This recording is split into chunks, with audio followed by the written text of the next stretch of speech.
हाँ, तो welcome to imagine world YouTube channel. तो प्यारे बच्चों, बहुत बहुत स्वागत है। तो आज का बेटा जो लेक्चर है एक बहुत इंपॉर्टेंट सॉल्व ट्रिक आपको मैं बताने वाला हूँ जी मेंस और नीट वाले बच्चों के लिए, जिसकी वजह से बच्चे बहुत सारे क्वेश्चंस बेटा अपने गलत कर देते हैं। कारण केवल इतना है कि उनको सभी कंपाउंड्स के जर्नल फॉर्मूले रटा दिए जाते हैं। ले भाई याद कर ले, ये एल्केन का है CnH2n+2। लो भाई याद कर लो, ये एल्कीन का है CnH2n। लो भाई रट लो, ये एल्काइन का है CnH2n-2। लो रट लो भैया, ये अल्कोहल का है CnH2n+2O। तो एक काम कर लेते हैं ना कि ये जनरल फॉर्मूले अगर हम रटने की बजाय अगर इन सारे फॉर्मूलों को निकालना सीख जाए, कोई सॉल्व ट्रिक पता लग जाए, तो बेटा आपके आइसोमेरिज्म के क्वेश्चन या कुछ डाउट्स वाले जो रोड में प्रॉब्लम्स आती हैं बेटा, ये कभी भी गलत नहीं होंगे, क्योंकि बहुत से बच्चे जर्नल फॉर्मूला लिखने में गलती कर देते हैं। तो आज मैं आपको कुछ सॉल्व ट्रिक्स सिखाऊंगा जिससे आप दुनिया के किसी भी कंपाउंड का जर्नल फॉर्मूला लिख सकते हैं। ठीक, उसके लिए आपको बेटा केवल याद रखना है CnH2n+2। केवल मेरे प्यारे बच्चों ये एल्केन का फॉर्मूला याद रखना है। एल्केन का मतलब हो गया सिंगल बॉन्ड कार्बन वाला। अगर आपको ये एल्केन का फॉर्मूला याद है तो बेटा आप दुनिया के सारे कंपाउंड्स के जर्नल फॉर्मूले निकाल सकते हैं, ये मेरी गारंटी है। मैं बता रहा हूँ सॉल्व ट्रिक्स, सुनिए ध्यान से। अगर आपके पास जर्नल फॉर्मूला ये है यानी एल्केन का, और उसमें आपने बेटा एक पाई बॉन्ड ऐड करा। क्या ऐड करा बच्चा? एक पाई बॉन्ड आपने ऐड करा है।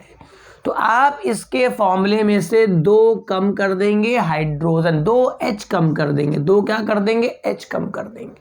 अगर आपके जनरल फॉर्मूले में एक पाई बॉन्ड, चाहे वो C डबल बॉन्ड C का हो, चाहे C डबल बॉन्ड O का हो, चाहे C डबल बॉन्ड N का हो, कुल मिला के अगर पाई बॉन्ड ऐड हो गया तो आप इसके फॉर्मूले में 2H कम कर देंगे। तो H का तो बेटा यहाँ है तो यही 2 चला जाएगा और ये मेरे पास बन जाएगा CnH2n।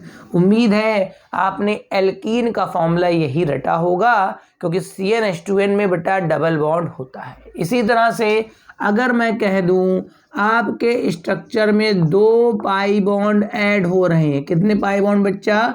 2 pi bond. तो ये बताओ मेरे को, अगर एक पाई बॉन्ड ऐड हुआ था तो बेटा आपने 2H कम कर दिए।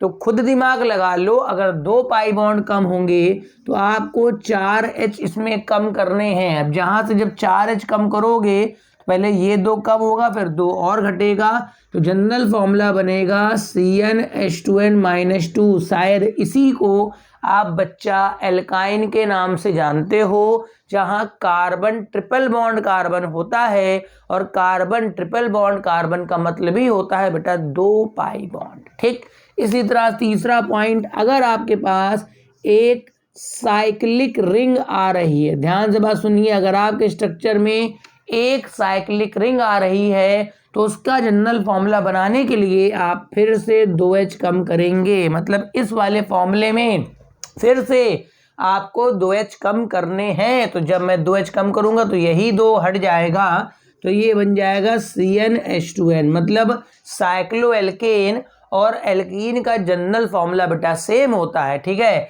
अच्छा, अगर मैं ये कह दूं एक साइक्लिक रिंग आ जाए, एक साइक्लिक रिंग आ जाए प्लस एक पाई बॉन्ड भी आ जाए। अच्छा बताओ, एक साइक्लिक रिंग से 2H कम होते थे, एक पाई बॉन्ड से भी 2H कम होते थे, तो फाइनली बच्चा कितने H कम हो जाएंगे? 4। 4 का मतलब फिर से मैं यहीं पहुंच जाऊंगा, तो ये हो जाएगा CnH2n-2। मतलब अगर मेरे पास कोई स्ट्रक्चर ऐसा बना हुआ है साइक्लोएल्कीन टाइप का, तो बताइए इसके स्ट्रक्चर में आपको क्या क्या दिख रहा है? तो बच्चा बोलेगा एक रिंग दिख रही है, तो रिंग की वजह से मैंने 2 कम करा H, और एक डबल बॉन्ड यानी एक पाई बॉन्ड दिख रहा है इसकी वजह से, मतलब इसका जनरल फॉर्मूला ये होगा। हाँ, अगर इसका पूछेगा तो इस तरह का जनरल फॉर्मूला बन सकता है, साइक्लोब्यूटेन भी बन सकता है। ठीक है, इस तरह से। अच्छा, आगे बढ़ते हैं बेटा।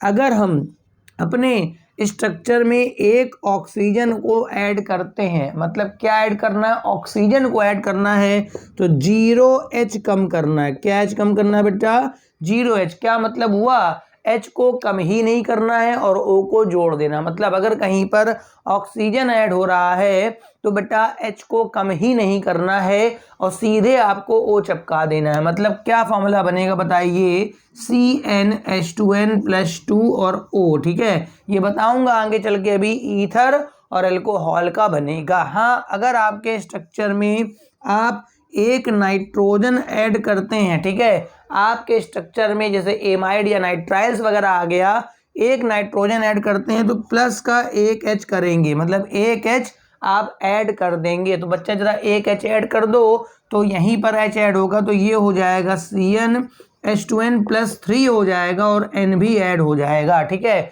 अच्छा जगह तो इधर बची नहीं। अगर आपके स्ट्रक्चर में एक हेलोजन ऐड होता है, ठीक है, आपके स्ट्रक्चर में हेलोजन मतलब एल्किल हैलाइड का जनरल फॉर्मूला लिखना है, तो आप एक H कम कर देंगे। ठीक है, मतलब एक हेलोजन अगर ऐड होगा तो आप एक H कम करेंगे, तो एक H कम करेंगे तो ये बन जाएगा CnH2n+1 और X ऐड हो चुका होगा। तो इतने रूल्स आप पहले समझ लीजिए, नोट कर लीजिए, फिर मैं alkane, alkene, alcohol, alkyne, ether, aldehyde, ketone, amide, nitrile, isonitrile, ठीक है, जितने हैं ईस्टर, सबके जनरल फॉर्मूले आपको इन्हीं रूल्स के दम पे आपको लिख के दिखाऊंगा। पहले आप इतना नोट कर लीजिए फटाक से। तो प्यारे बच्चों, आपने नोट कर लिया होगा। अब एल्केन का तो फॉर्मूला मेरे पास सभी को पता है। एल्केन, सबसे पहले हम लोग एल्केन का लिखेंगे। एल्केन वाला सिंगल बॉन्ड वाला होता है। इससे कि जर्नल फॉर्मूले से तो चालू करे थे हम लोग, तो जनरल फॉर्मूला एल्केन का ये हो गया। बात समझ में आ रही है? चलो भाई, सेकंड नंबर पे हम लोग एल्कीन वाले में आ जाएं।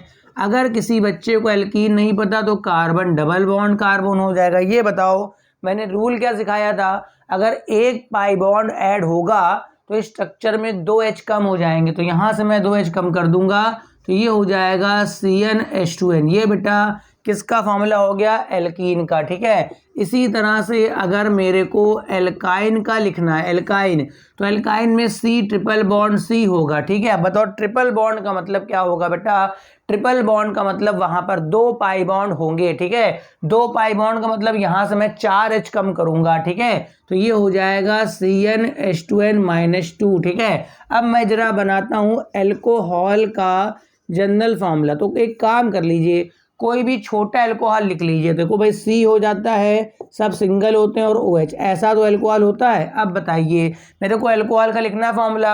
अब देखिए अल्कोहल के स्ट्रक्चर में भी कहीं डबल बॉन्ड नहीं आता। अल्कोहल जो नॉर्मली होता है सैचुरेटेड अल्कोहल, उसमें बेटा कहीं पर भी डबल बॉन्ड नहीं आता है। हाँ, एक ऑक्सीजन ऐड हुआ है। क्या ऐड हुआ है बेटा, ऑक्सीजन ऐड हुआ है। तो देखो बताओ, मैंने ऑक्सीजन का रूल आपको लिखवा रखा है कि अगर ऑक्सीजन ऐड होगा तो एक oxygen without double bond, oxygen without double bond होता है अल्कोहल में, तो O आने पर कुछ नहीं कम होना, मतलब आप इसी में ही O चिपका देंगे, तो CnH2n+2 और आप O कर दीजिएगा। हाँ, मिथाइल अल्कोहल पे नंबरिंग आप 1 से स्टार्ट कर सकते हैं। ठीक है, अच्छा अगर मैं ईथर की बात कर देता हूँ, तो ईथर में क्या होता है, थोड़ा स्ट्रक्चर थोड़ा सा नोट करना पड़ेगा आपको।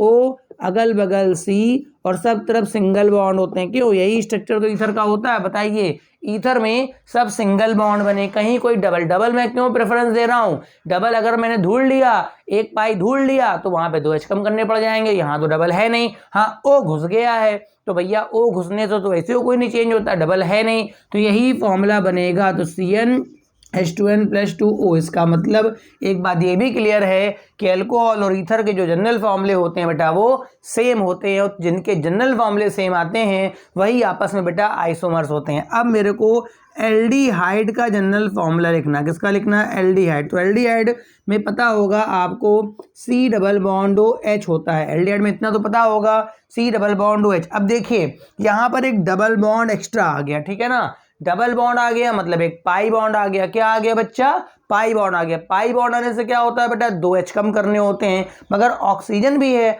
तो ऑक्सीजन के हिसाब से तो कोई चेंज नहीं आता, तो इसमें मैं 2H कम करूंगा, तो ये मेरे पास बनेगा CnH2n। 2H कम कर लिए और ऑक्सीजन को मैं ऐड कर दूंगा, मतलब ये मेरे पास जनरल फॉर्मूला किसका हो गया, एल्डिहाइड। कुल मिला के अगर अल्कोहल ईथर हुआ तो एल्केन के फॉर्मूले में O लगा देना है, अगर एल्डिहाइड या कीटोन हुआ तो एल्कीन के फॉर्मूले में O लगा देना है। ठीक है, इसी तरह से अगर मैं कीटोन को भी दिखाना चाहूँ, किसे दिखाना चाहूँ, कीटोन को, तो वहाँ पर भी तो यही कहानी होती है, C डबल बॉन्ड O। तो भाई डबल बॉन्ड की वजह से आपका 2H कम होगा और O से कुछ होता नहीं है, तो यही फॉर्मूला बनेगा CnH2nO। इसका मतलब एल्डिहाइड कीटोन के जनरल फॉर्मूले भी सेम हैं। इसका मतलब ये निकलता है कि एल्डिहाइड कीटोन भी आपस में आइसोमर हो सकते हैं। अब मैं बात कर लेता हूँ अपने कार्बोक्सिलिक एसिड की। क्या बात कर लेता हूँ, अपने कार्बोक्सिलिक एसिड को यहाँ बताता हूँ। ठीक, कार्बोक्सिलिक एसिड में आपको पता होगा C डबल बॉन्ड O और OH। अब इसका मेरे को जनरल लिखना है। बताइए,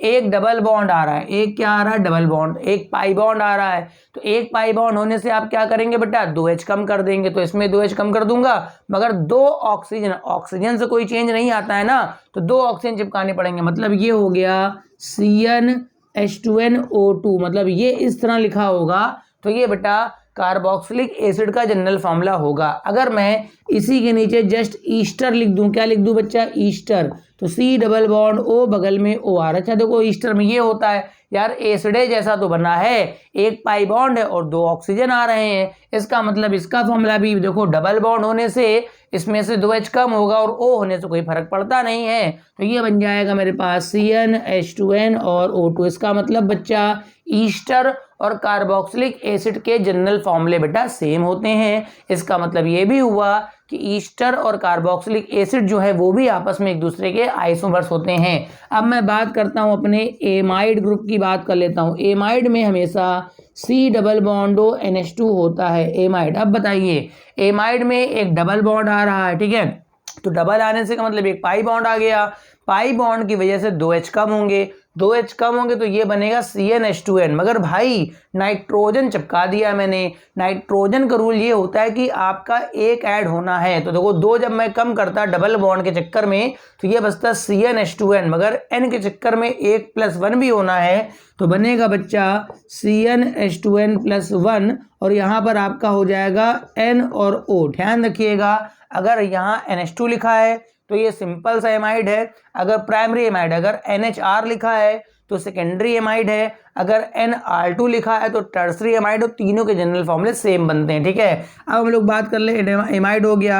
अब एनहाइड्राइड की बात कर लेते हैं। एनहाइड्राइड का सर जनरल फॉर्मूला क्या होता है, एनहाइड्राइड का, ठीक, तो हम लोग देखिए यहाँ पर मेरे पास एनहाइड्राइड का लिख लेते हैं। तो एनहाइड्राइड वाले में 2 पाई बॉन्ड है, मतलब 4H कम होंगे, और ऑक्सीजन तो बेटा कोई मतलब नहीं, तो 4H का मतलब हो गया CnH2n-2 और साथ में O3 लिखना पड़ेगा। अब मैं फाइनली आखिरी नाइट्राइल का फॉर्मूला और बता रहा हूँ, जो आपके सिलेबस में भी और भी एक आधे, तो आप खुद से भी ट्राई करिए, एक आधे बन जाएंगे सारे। ठीक है, अगर मैं नाइट्राइल की बात करूंगा तो C ट्रिपल बॉन्ड N, या आइसोनाइट्राइल भी तो यही होगा इसी तरह का, NC ट्रिपल बॉन्ड। तो बताइए 2 पाई बॉन्ड आ रहे हैं, तो बच्चा 2 पाई बॉन्ड होने से क्या होगा बेटा, 2 पाई बॉन्ड होने से वहां पे 4H कम होंगे, और 4H के बाद एक H बढ़ेगा क्योंकि N है, तो फाइनली यहाँ पर हो जाएगा CnH2n-1 और यहाँ पर N जुड़ जाएगा, तो ये नाइट्राइल का भी होगा और बच्चा आइसोनाइट्राइल का भी होगा। तो उम्मीद है आपको ये छोटा सा लेक्चर जनरल फॉर्मूला लिखने का बहुत अच्छे से समझ में आ गया होगा। तो जिन बच्चों को लेक्चर समझ में आया हो बेटा लाइक कर दो, शेयर कर दो अपने दोस्तों को, और अगर चैनल सब्सक्राइब नहीं कराए तो इस तरह की अच्छी अच्छी बातें सीखने के लिए केमिस्ट्री में चैनल को सब्सक्राइब कर लो। Thank you for watching.